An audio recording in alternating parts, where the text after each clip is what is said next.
great to be part of the TV5 family. It's great to be part of something that starts small and one day it indeed will become a formidable network. And it's a long-term contract, and there are a lot of plans, not just for me, but also for the network itself. Hindi ka na lalabas sa GMA? No more. I'm now an exclusive TV5 talent, and it's the most difficult thing that I had to decide upon. Actor ng Survivor, parang kayo kayo. After the finale, yun, medyo nag-isip na ako, what's gonna happen to me, what do I want to do.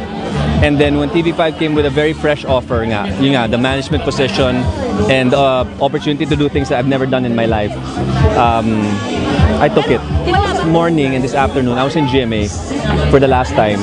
Nagpaalam ako sa lahat ng mga bossing, kay Jimmy Duavit, kay Atty. Goson, kay Ma'am Marisa. Si Ma'am Wilma is in Singapore now eh.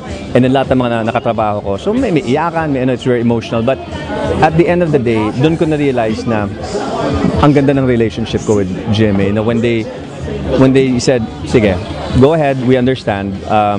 Wala tayong masamang pinagsamahan, wala tayong samahan na loob.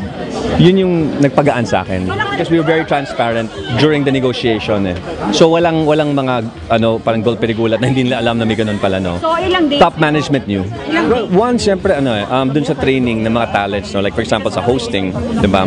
That's always something na gusto gawin. Makahanap ng protege or makahanap ng mga pwedeng turuan, yung tamang hosting. Yung profession talaga. Hindi lang yung nagbabasa, parang ganun. And then yung professionalism is something that I want to instill din. Maraming values. Di ba masakit to let go of the how many years? 14 years. But Hindi ba masakit?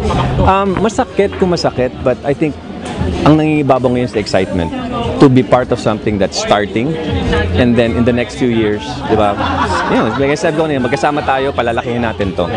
And then we're gonna give people an alternative dun sa napapanood nila.